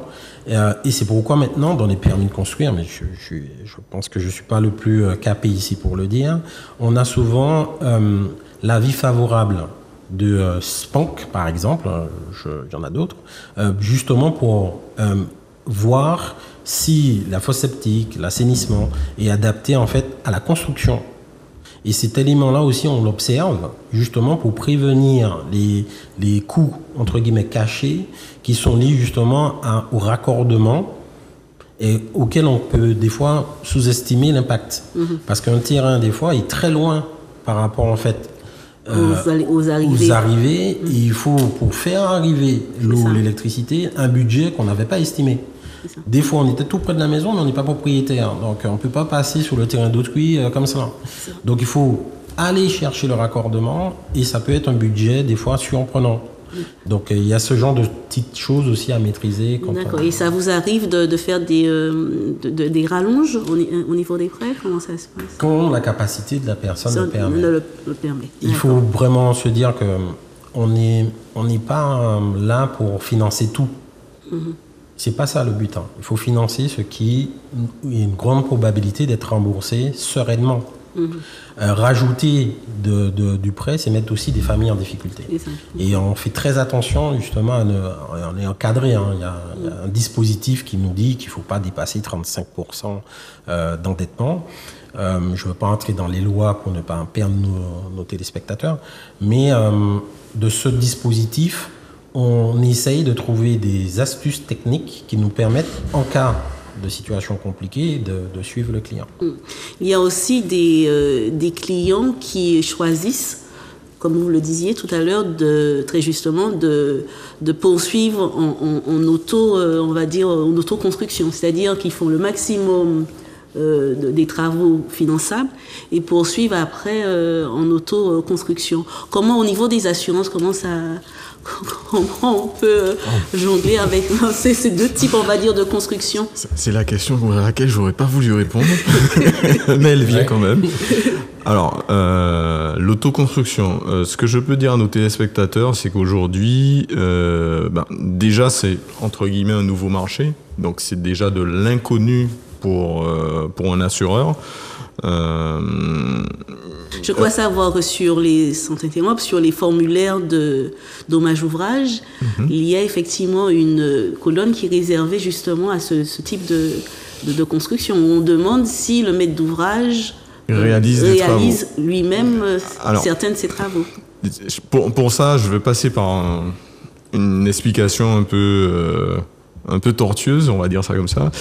Chez les assureurs, enfin dans le contexte assurantiel, ce qu'on appelle le maître d'ouvrage, donc le client, le particulier ou même le promoteur, qui pour autant a des capacités de connaissances en construction, pour nous, ce sont ce qu'on appelle des non-sachants. Et comme on disait tout à l'heure, on l'évoquait tout à l'heure pendant la pause, il faut toujours éviter d'avoir toutes les responsabilités aux mains d'un seul intervenant. Si on considère que le maître d'ouvrage, donc le client, est non sachant, ça veut dire qu'il doit s'entourer, et c'est ce qu'on remarque si on prend les deux témoignages qu'on a eus là aujourd'hui, on sent un manque d'accompagnement et de connaissances. L'entrepreneur général, c'est quelque chose que l'assureur n'aime pas non plus. Pourquoi ? Parce qu'on ne peut pas savoir tout faire. Un plombier ne peut pas forcément être un bon électricien, et inversement, et un gros œuvre, etc. Donc, à qui puisait, être son propre artisan, c'est une difficulté. Si demain matin, il y a un dommage ou quelque chose, vous vous retournez contre qui exactement, en fait ? Contre soi. Voilà. L'État est son propre assureur. On ne va pas l'embêter, il a la capacité financière de pouvoir réparer comme il veut. Mais dans le cadre d'un particulier, vous prenez toute la charge pour vous en autoconstruction. Alors, il y a eu pendant quelque temps certains assureurs qui faisaient ce qu'on appelle, ils assuraient le clos et couvert. Donc ça veut dire que tout ce qui est gros œuvre, menuiserie extérieure, charpente, couverture, était assuré. Et l'intérieur, donc tout ce qu'on appelle plutôt second œuvre, était possible de réaliser par le maître d'ouvrage, par le client. C'est encore possible ? Moi, aujourd'hui, je déconseille fortement parce que je vois mal un de mes clients faire l'électricité et il m'appeler, on va dire, dans les 10 ans de garantie et me dire, monsieur Arnaud, j'ai brûlé la maison. Parce que ça va être le cas, parce qu'il n'aura aucune garantie qui va pouvoir fonctionner. Il faut bien, en termes d'assurance, on est là pour assurer le sinistre, mais il y a un système de recours, notamment dommage-ouvrage. Il faut ce qu'on appelle, l'assureur dommage-ouvrage va assurer ses recours. Donc il va se retourner vers celui qui a la présomption de responsabilité du dommage. Donc, c'est compliqué aujourd'hui pour un assureur de lui dire écoutez, je vais construire ma maison, mais je vais faire tel travaux à ma charge. Alors, je peux entendre qu'on puisse passer un coup de peinture à l'intérieur, ça encore, c'est tolérable, mais prendre certains lots, notamment des lots, on va dire, techniques à sa charge, non. La clôture, pas la piscine, mais la clôture. Le carrelage, c'est possible ? Le carrelage.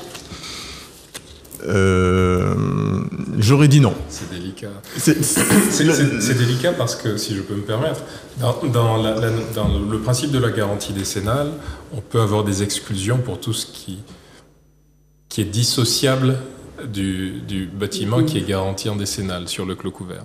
Et l'embêtant, c'est que tout ce qui est fluide, plomberie, etc., c'est pas indissociable de la construction. Donc c'est pour ça qu'aujourd'hui, on réclame une assurance décennale à tous les artisans qui interviennent dans le cadre de la construction, parce que leur intervention n'est pas dissociable de la solidité de l'ouvrage, de son étanchéité, etc.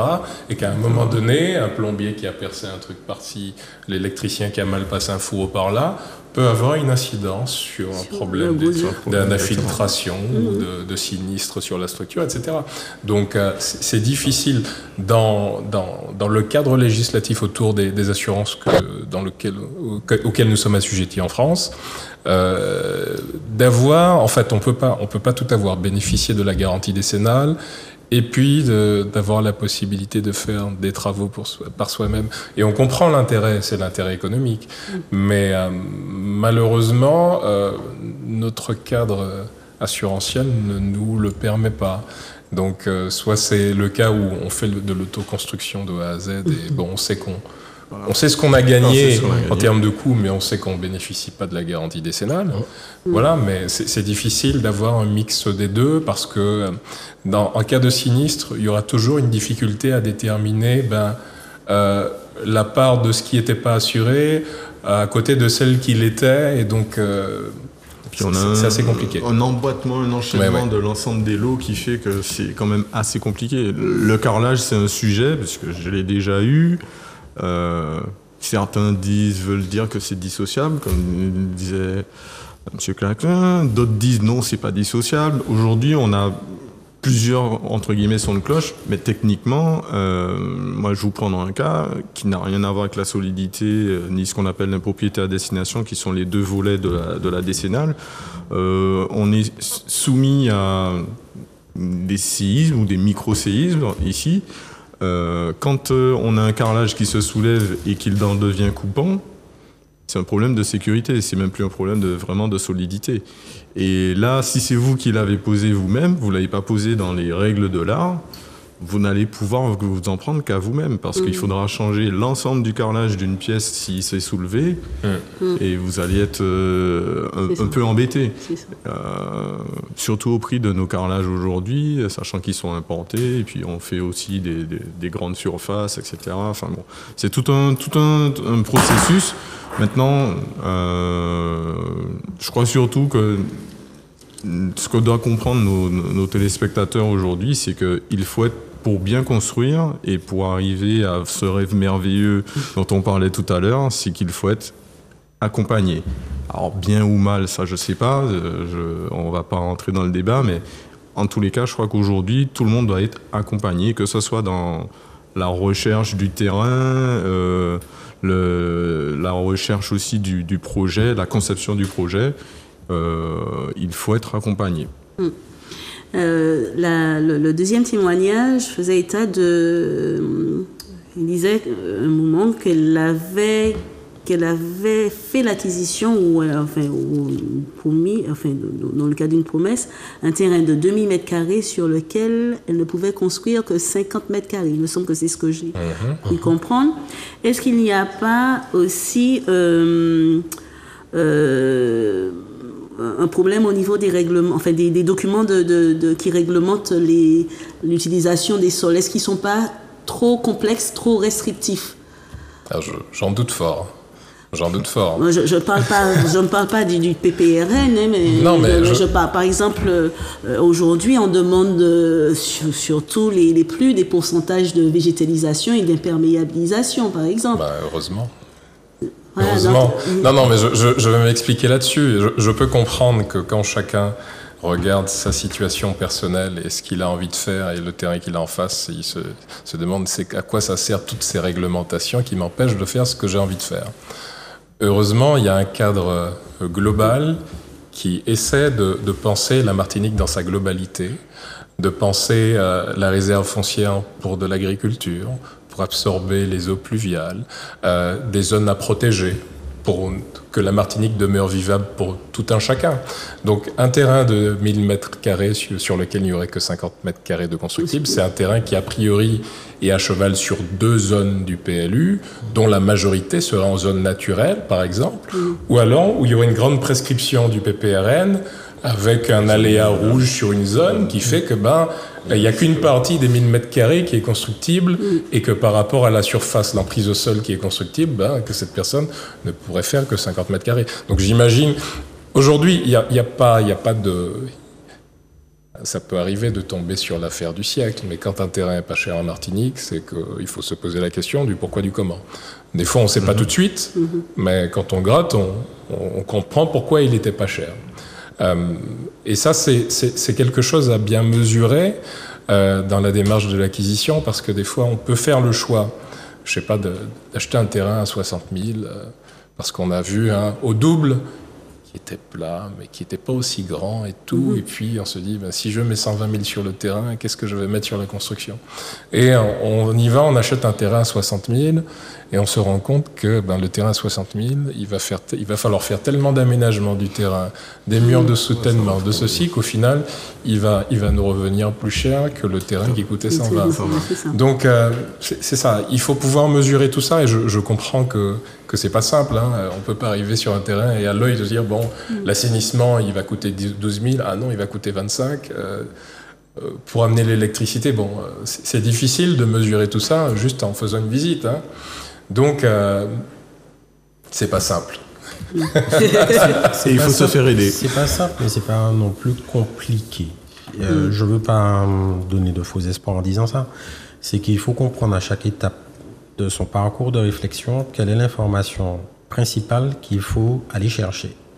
On visite un terrain, il y a peut-être une belle vue. S'il est pentu, aller chercher l'information pour justement regarder le règlement du plan local d'urbanisme, comprendre les contraintes. Quand on comprend une contrainte, à chaque fois, il y a beaucoup de professionnels qui expliquent le cas. Ils ne vont pas choisir à votre place, mais ils vont vous dire il y a avantage A, avantage B, comme on vient de l'expliquer. Lorsqu'on est dans une situation où on est séduit par le terrain, on imagine déjà la vue, la terrasse. Donc c'est vraiment comment, on va dire, le parcours, les personnes se projettent comme ça. Et je ne veux pas briser les rêves. Il ne faut surtout pas briser les rêves. Mais par contre, quand je parlais de principe de réalité, et avec le principe d'informer, il faut expliquer aux personnes vers qui ils peuvent se retourner quand ils ne savent pas. Beaucoup de personnes vont sur Internet, Google mon ami, etc. On trouve tout et son contraire des fois, et c'est compliqué de savoir démêler le vrai du faux.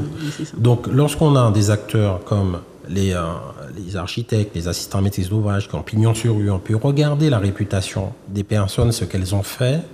Vous pouvez y aller aussi de façon sécurisée. Et vous apprenez vite. Parce que lorsque la connaissance, en fait, quand on a bien compris ce qu'on doit regarder à quel moment, on arrive justement en tant que maître d'ouvrage s'assurer que chaque étape est sécurisée. Et c'est en sécurisant, ça donne un cadre à la réflexion et ça permet aussi d'exprimer son besoin beaucoup plus facilement avec les prestataires qui sont là aussi pour aider à la construction. Et c'est ça en fait qu'il faut aussi dire. Et je parlais de préparation, mais c'est surtout en fait l'information qui fait la préparation. D'accord ? Donc j'espère être clair quand je vous dis ça parce que c'est un terrain vague, qui est boisé, il faut aussi le voir nettoyé, il faut comprendre comment il est végétalisé, quelle est son imprégnation. Donc il y a un terrain, c'est pas simplement une vue. Et c'est très important de le dire, parce que ça peut apporter plus ou moins de complexité dans la construction. Ok. J'ai fait également un autre constat dans mes recherches qu'en 2022, 2955 logements étaient autorisés, en fait, avaient fait l'objet de permis de construire en Martinique.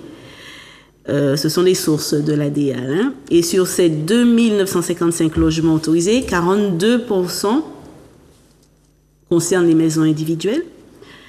Donc 1252, et ce nombre de logements aujourd'hui, les autorisations aujourd'hui de permis de construire ont diminué. J'ai moi-même me suis rapproché de plusieurs services instructeurs auprès de différentes EPCI, et j'ai compris qu'il y avait un repli en fait des dépôts de permis de construire, et quand il y a autorisation, les personnes faisaient des retraits parce qu'elles n'avaient pas obtenu leur financement, par exemple.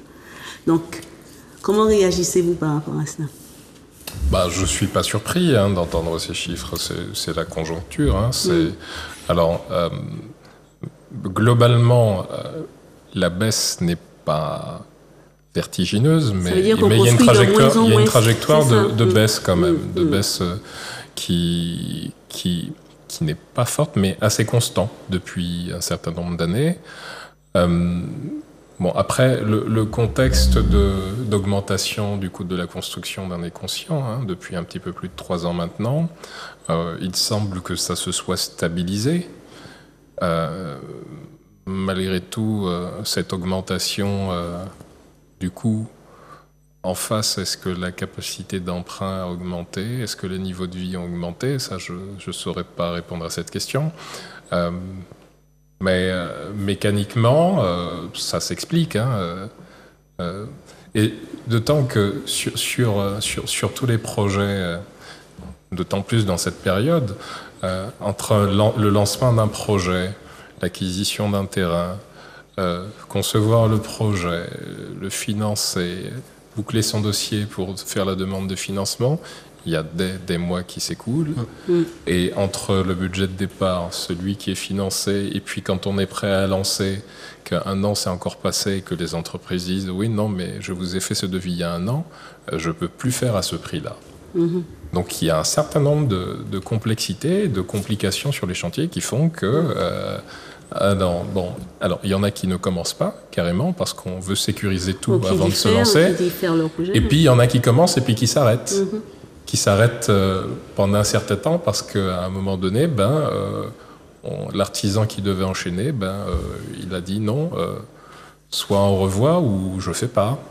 Et il faut trouver quelqu'un d'autre qui va pouvoir rester dans le budget. Enfin, c'est un jeu d'équilibriste. Il faut réussir malgré tout à faire.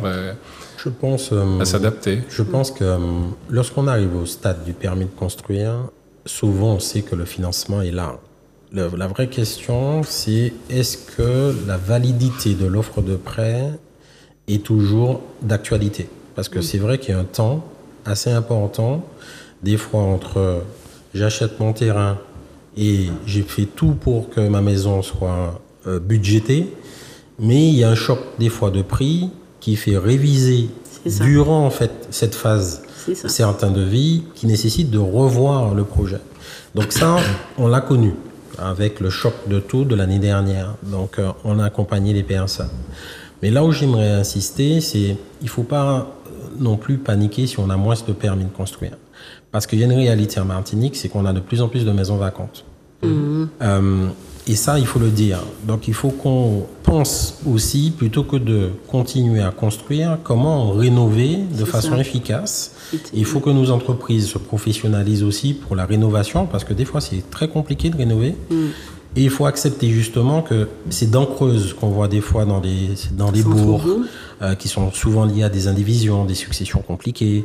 Mais des fois, c'est parce qu'en fait, les enfants n'habitent plus en Martinique. On a une population qui est vieillissante. On a perdu 20 000 habitants. C'est quasiment la ville de Schellcher, en fait, en moins de 6 ans. Ce qui veut dire qu'aujourd'hui, le plus n'est pas forcément la bonne méthode en Martinique.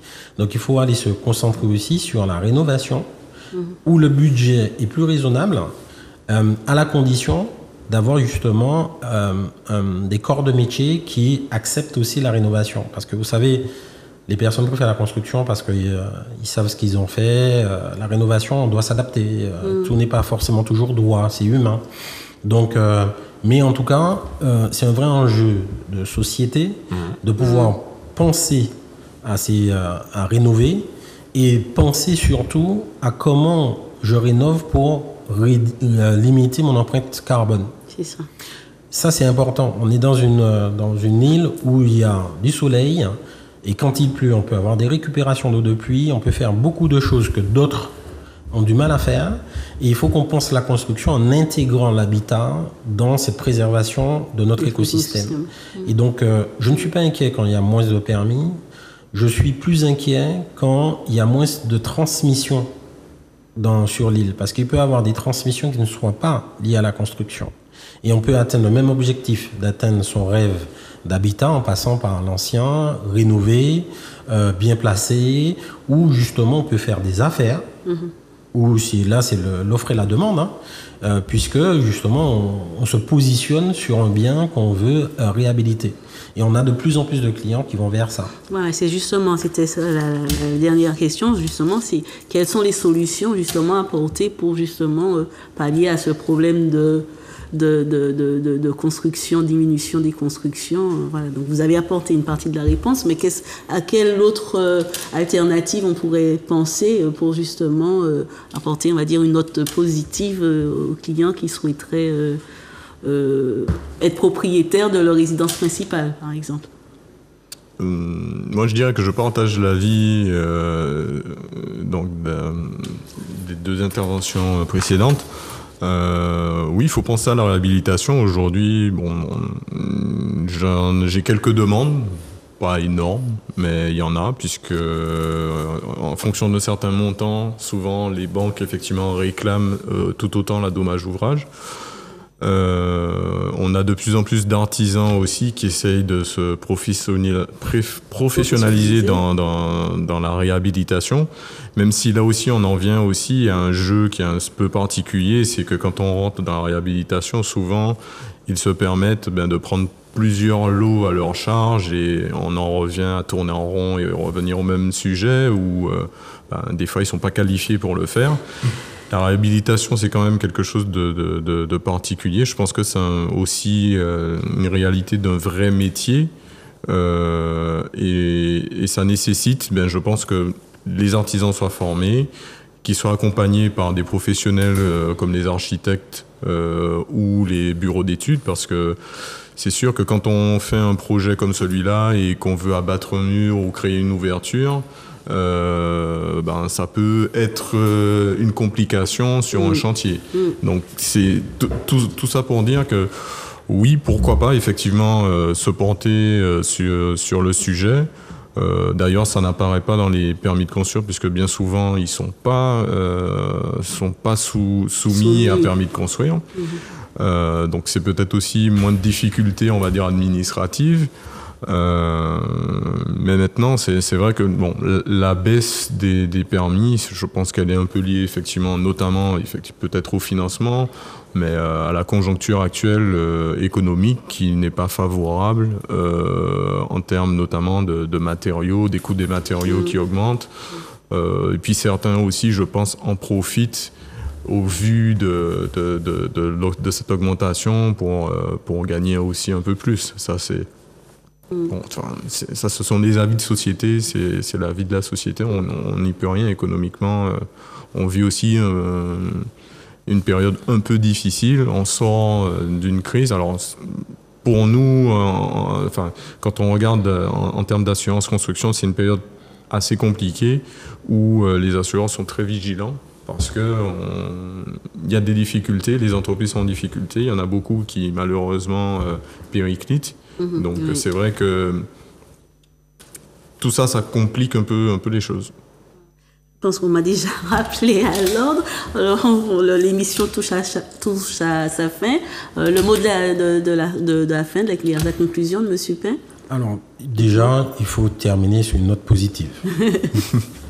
On a beaucoup parlé de complications, de contraintes, de réglementations. Ce qu'il faut retenir, c'est construire, c'est possible. Peut-être ne pas se borner qu'à la construction, étendre aussi son chemin de réflexion sur d'autres propositions d'offres. Donc on a parlé de la réhabilitation, ça peut être aussi de construire de façon évolutive, on en a parlé. Mais un élément socle, c'est qu'il faut être informé et il faut savoir bien s'entourer. Ne pas mettre forcément que le rêve en avant, il faut aussi avoir un principe de réalité qui permet au rêve d'avoir cette tonalité positive qui donne justement à ce projet son caractère personnel. Donc je veux terminer avec une note positive pour dire que bien souvent ça se passe bien. Donc il faut pas se concentrer des fois sur les 5 à 10%. Et quand ça se passe mal, s'il n'y a pas d'assurance pour pouvoir régler le sujet, les prêts des fois s'adaptent à la situation quand on peut.